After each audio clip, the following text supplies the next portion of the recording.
I'm about to tell you a story.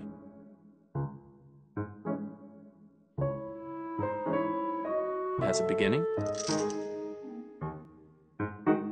a middle, and an end. Fact or fiction, doesn't matter. It's all how I tell it. We play at fulltiltpoker.com.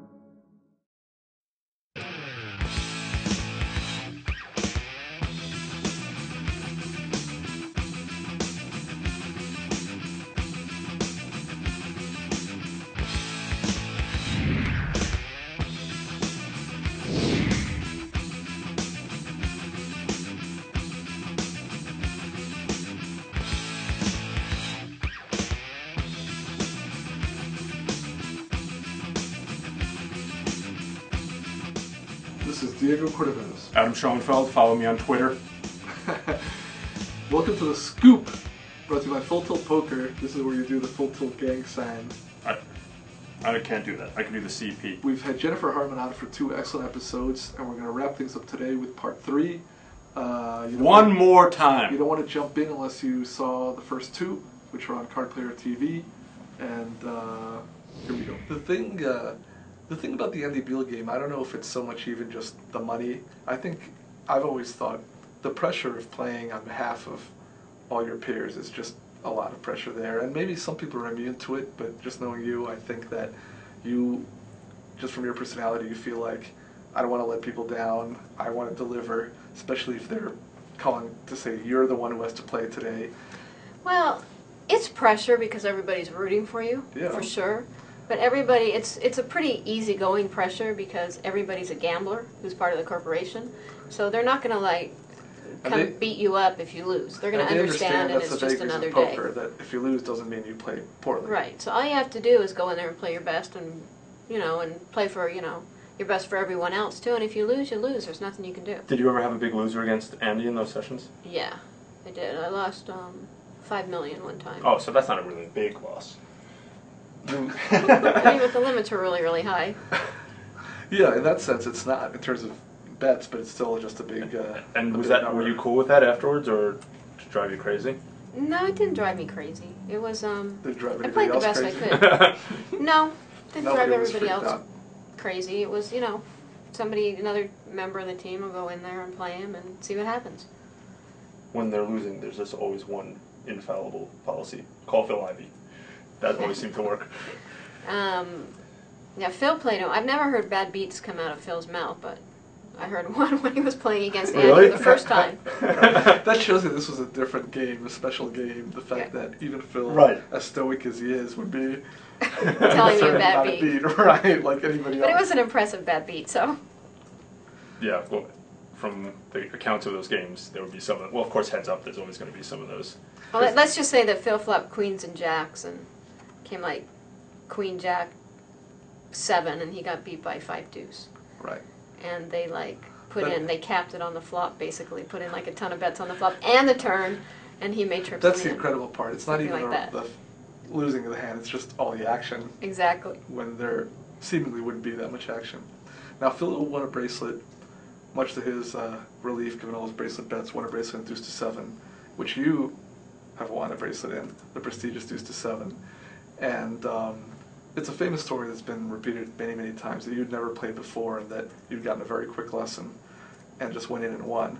So does this mean that Deuce-to-seven intrinsically is just a poker game of just reads where you don't have to have a whole lot of technical knowledge, or is it just the tournaments are just luck, or what is the... I think... What conclusions can be drawn? It's all luck, that's exactly.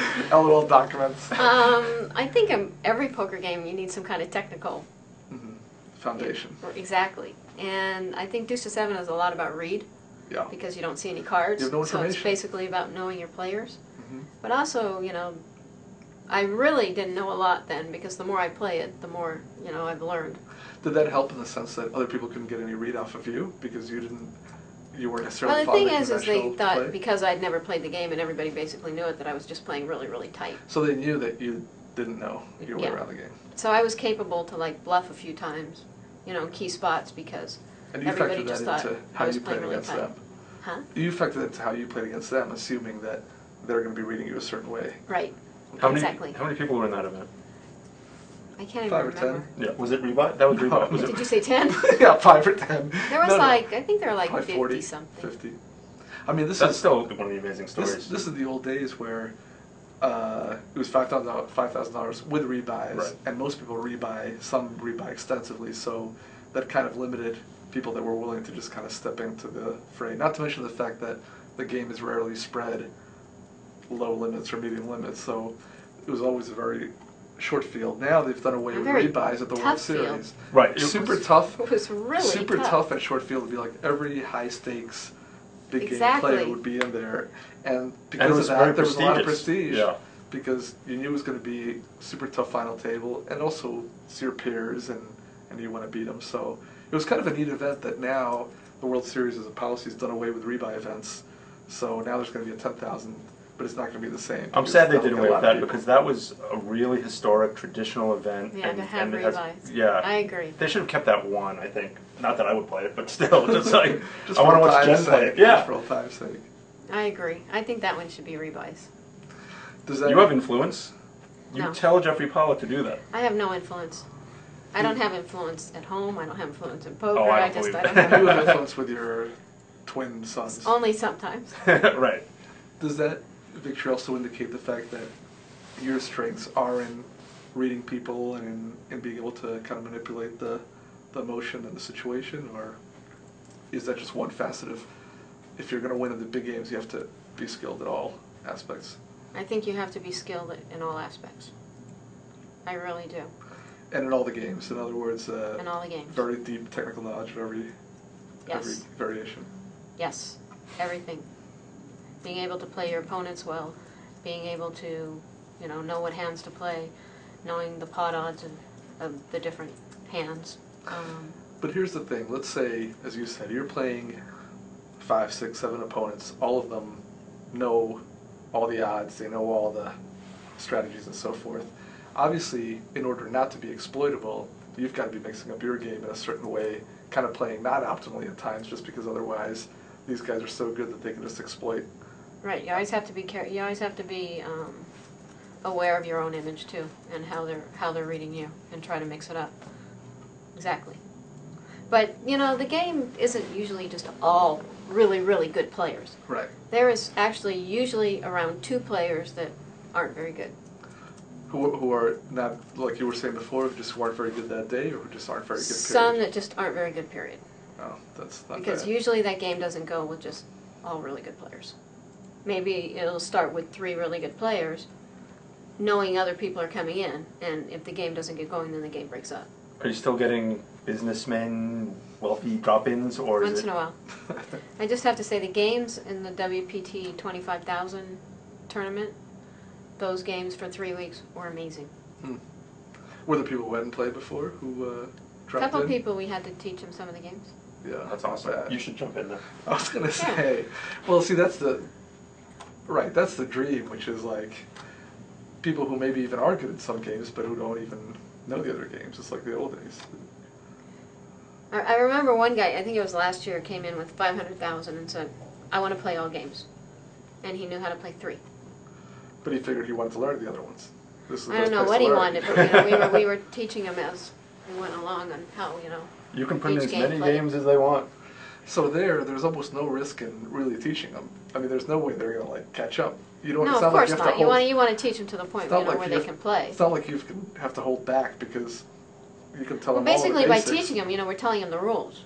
Like Right. Deuce-to-seven, Right. it's 3 draws. Right. But you could even tell them that you could even tell them things like, okay, now this study or better. You want to start with some low cards or something. Still not Yeah, going to do them we any do that good. too. And we've also had other people in the game, never played the game, and they ask, was I supposed to play that hand? Right. And people tell the truth. They don't say, Yeah. no, you did fine, you played it It's well. not like They say, telling them no, that- you weren't supposed to play. It's not like telling them the truth on that is going to suddenly make them your equal. Right. Exactly. Exactly. One time, in the money in a World Poker Tour event, I had a guy who I'd been playing with for 2 full days, and now we're in the money. He asked me on the side, Adam, after the flop, how do you know whose turn it is to go first? Right. I had no problem telling. See, Right. I was willing to And educate. he made it all the way to the Exactly, final that's two very good tables. of you. Yeah, in a that's WPT. That's very good of you, Adam. Yeah, Very, see, very good. I'm a giver. He made it to the final two tables of Yeah. WPT. Yeah. Yeah, you should have told him, if you've got a big hand, You bet first. If not, the other guy. Or it's like in Stripes when John Candy looks over at the guy who's not that intelligent, and they're both in the same hand, and John Candy's like, "That's a good hand. I'd raise." And so, of course, John Candy has a beat. Right. That's my policy as well. See, this is why I'd be fascinated to see like a real documentary or a show like High Stakes Poker about the big game, because I think there's stuff that happens there that just doesn't happen in any. I think we should make a game. reality show of the big game. What do you think? It'd be awesome, but the only question is whether you guys You wouldn't do it. Sure we would. would Why put up not? with that. I mean, you know, if we had a piece of the show, sure, why not? I think it'd be a good show, and I think people would watch it. There was a of reporter who course. was writing an article on it, and, you know, we're in there, and we're laughing, and we're, you know, joking around, people are teasing each other. And then he pulled me aside after the game was over, and he said, "Are you guys playing for real money? Because nobody here is serious." Right. That's the other thing that. So I think people would really enjoy it because there's so many different facets. And then once in a while you get like this big fight broken out, you know, fist fight, where everybody's like up off the table and, It would be the and greatest backing reality show away. ever, of Not course. very often, but it happens. I mean, High Stakes Poker captures some of that, but if they had the real big game in the casino with the people coming and going and just the loaning, Right. the people going bust, it would be the banter. greatest show in the history of television. Well, the thing It's like is, Dynasty with money, actual money. The I- thing is, you have a core group of players who've played with each other for years, so there's a certain dynamic that when you look at, let's say, the 30-60 game or the 100-200 game, everyone's super serious, just ground down, you know, and you guys have a relationship that makes it more fun. Yeah, even and though it's also big too, money. you know, people get really emotional in that game, and they might yell at a player, but it's like forgotten in 10 minutes because okay, he's, you know, Right. he's just, you know, Like Doyle, let's say. upset. Doyle is so funny. I love playing with Doyle. Doyle has the best stories to tell. He cracks the best jokes. He's like he's so funny. I love playing with Doyle. See, my only assessment of Doyle is just from High Stakes Poker, and just to your point, I mean, High Stakes Poker I think is such an enjoyable show, and a reality show about the big game would be 10 times better. I mean, because High Stakes Poker is still kind of artificial, but on that show you see where Doyle gets mad that someone doesn't bring him his sandwich fast enough, or that someone's taking too long to act on their hand, and I think this would be, I mean, he'd be the star of this show if that's Doyle's representative. great. Doyle's so much fun in that room. And you know, sometimes he gets a little, you know, everybody gets, always, you know, everybody says something at one point in their, Doyle's entitled. in He's that been game. around. Of course. Yeah. Everybody's entitled, I think, in that game because there's so much money Right.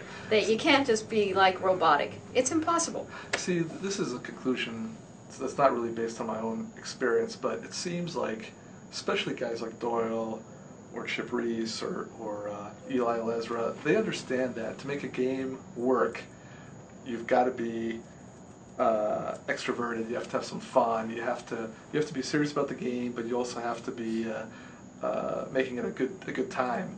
And a lot of these younger guys, I mean, there's a few that I think are exceptions. You know, like we talked to Alec Torelli, guy's got like a great personality. But a lot of these guys are like really just serious, plus EV, you know, I went to college, I studied all the moves, you know, and they don't even get the fact that you've got to be a host to make these things work. Then they wonder why they sit down at the table and nobody wants to play against them. It's like, it's not just because they're good, it's because they're good and there's no additional reason to play. Whereas if I was like a super billionaire, which I would need to be, I would feel like not only would it be a great challenge to play against you and Doyle and Phil Ivey, but it'd be fun because there's like a good atmosphere there, and I hear some good stories at least. Yeah, you know, it's a fun environment. I like to play in that game. You need I your really Adam do. Schoenfeld. I mean, When I get up, all these kids, they just stop playing. They don't even wait for me to leave the room. They're like, game's over. That's what happened yesterday. A player quit, and he like stood around and talked, and I told him, I said, I wish, you know, I was waiting for you to walk out of the room before I quit, but I just can't wait any longer. Right. Right, so you were trying to show basic You courtesy, just but you waited just for the couldn't. blind to get to you, and then you said, okay, that's enough. All right. Well, Jennifer, it's been a pleasure to have you. Thank you and so to much, get these Jen. insights. Thanks for having me. We'll see if there's a big game at Bellagio, or if not, we'll go down and play the tournament Sounds together. But it's been a great time, and thanks for joining us on The Scoop. Brought to you by Full Tilt Poker. Write to us at thescoop@powerplayer.com.